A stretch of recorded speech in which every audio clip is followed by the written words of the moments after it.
So you're in high school and you want to start a business, but you don't know which one to start because you're just watching YouTube video after YouTube video, trying to find the best business model to start in 2024. And before you say anything, I'm not a guru. I'm just a regular 17-year-old kid, and I have no links in my description telling you to go buy my course or opt into some free newsletter or whatever. But just like you, I want to start a huge business. But luckily for me, I found a mentor who's my age that's doing a lot better than me in terms of business. And I thought I'd just share everything that he's taught me with you for free. So just a quick backstory for those of you who are new here. I started my entrepreneurial journey in December of 2022. So it's been about a year now, and this is the exact mental framework that helped me make my first couple of $1,000 online. The biggest thing that I've learned so far is how to think like a business owner. When you're starting off in the online business space, there are two ways to make money. Either you could be a freelancer or you could start a cash flow business. Freelancing is when you're working and providing a service in order to get money. So that's like being a media agency where you're recording videos for people, you're a video editor, or you create thumbnails for people. If you're trading your time for money, that's freelancing, and that is a good way to make money online. But the thing is, this video is how to think like a business owner, and you can't be a business owner if you're trading your time for money. Because let's say it takes you 3 hours to edit a video. You could only edit 8 videos in a day, and then you're capped. You can't make any more money. So instead of freelancing and trading your time for money, you should focus on creating a cash flow business, which is what I'm doing. And again, I can't tell you what to think. I can't tell you what to do. But again, I'm a regular 17-year-old kid, and I've made a couple $1,000s online. And this is what I would do if you're just starting out. So to create a cash flow business, a lot of time and a lot of effort have to be put up front. You're not trading your time for money. You're just putting in a lot of time, and you're not getting paid in return until the business starts generating income. The hardest part about this is that you feel like you're putting in so much work, and you're doing so much, but you're not seeing results. But trust me,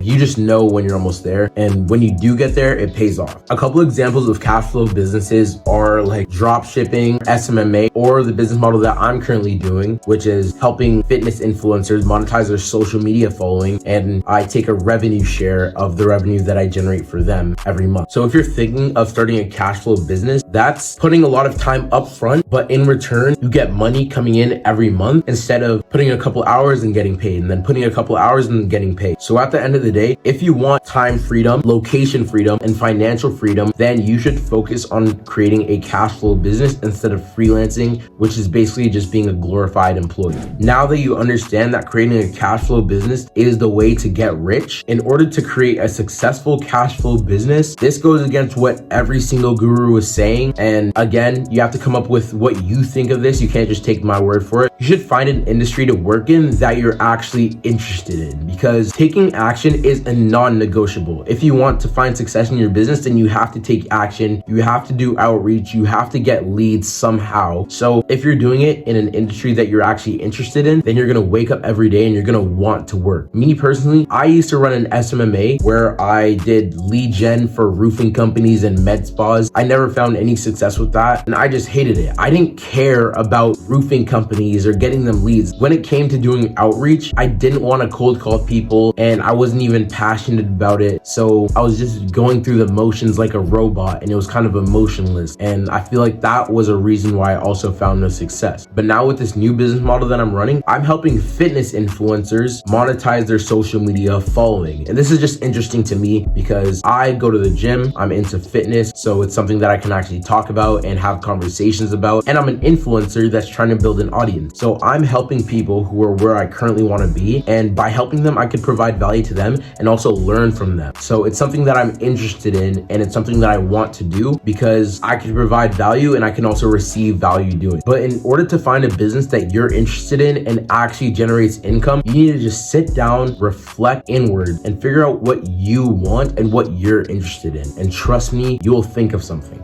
The main thing that's fogging up people's brain nowadays is social media. And I get it, I'm posting a YouTube video, but after this YouTube video, I want you to download a Google add-on called Unhook. You're able to hide your YouTube feed so you're not constantly being bombarded with the best business model to start. Because if you genuinely want to start a business, you can't be listening to everybody that comes across your YouTube feed. You need to block everything out and just start thinking. The main message in this channel that I'm trying to push is to start thinking for yourself. Nobody's telling you this. If you understand how to think for yourself and how powerful that actually is, you will go far. All right, so once you figure out an industry that you're interested in, you're gonna need to get clients for your cash flow business. And you do this by outreach. I remember searching up best outreach scripts to use to get clients for your SMMA. And there were just a bunch of gurus that were just telling you, this is the best script, this will get you clients, this is gonna get you the highest response rate. Bro, they're all wrong. They're all wrong. I hate the fact that I'm a regular kid and I could see through it because I have a mentor that's telling me why they're doing this and why they're pushing it. But look, I'm gonna keep it real. I'm gonna keep it 1000% with you. If you're doing outreach, the people that you're reaching out to are human beings. I know that's kind of obvious, but let me explain. Let's say you're at the beach and you see a group of people that you would like to start networking with or you would like to start talking to. Would you go up to them and would you be like, hi, my name is Jefta and I do this and I do this and I do this and I do this and I do this. Do you want to be friends with me? They're gonna say no, bro. They're gonna think you're weird. That's exactly how it is when you're outreaching. You're finding a new person that has no clue who you are, and the majority of you are just introducing yourself, telling them what you do, and then pitching your service right away off the first interaction. And then you're wondering why you're getting no responses. If you were receiving your own outreach messages, would you even respond? The answer is probably no. So if you really want someone to respond, be personal. Figure out something about them, and yes, do this to every single person. Find out something about them and give them a compliment. Make it personal. So when they read the message, you're like, wow, this guy took time out of their day to get to know me and he's giving me a compliment. I have to respond. But if you're just pitching him right away, he has no clue who you are. You don't have a profile picture. You have 30 followers. You have no posts. Why would he even respond to you? But if you compliment them, they're going to want to respond. Does that make sense? Just think about it as if you're talking to another human being. After you outreach them and you have a conversation with them, this is when you provide a lot of value. Let's say they're an influencer and they have a YouTube channel, but their thumbnails aren't very great. Send them a couple thumbnails completely for free. So they're like, wow, this guy is so nice. Thank you. And just provide a lot of value up front. First of all, so they trust you. Second of all, so they know that you're a great guy. And third of all, so they know that you have their best interest. If somebody came to me and told me that, hey, I can help you edit your next 5 videos completely for free, just send me your raw film, I'll be like, say no more. That's such a no-brainer offer. He's providing such free value completely for free. And then after he edits those videos for me, we would build a relationship. And if he has a good product that he could offer me, why wouldn't I buy from him? He's already my friend. He's already provided me a bunch of value and he's already got his foot through the door. That is when you pitch them. Hopefully I'm making sense right now. If I were you, I would read the book $100 Million Offers and $100 Million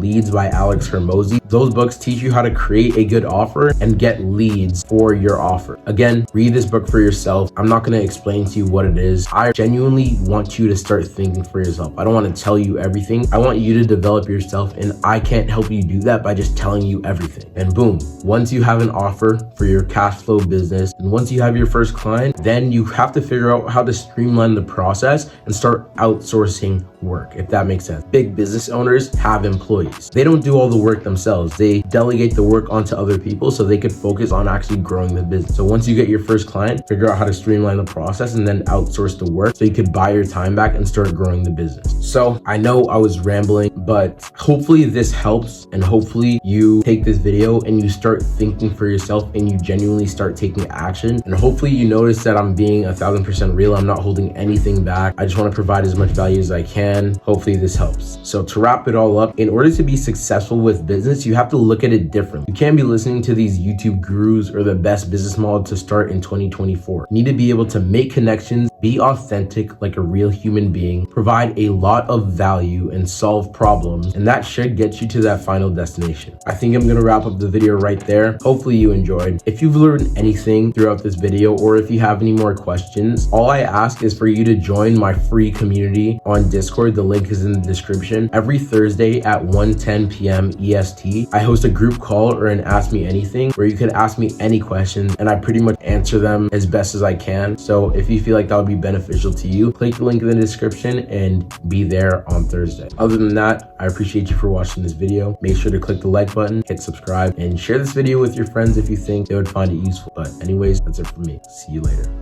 Peace.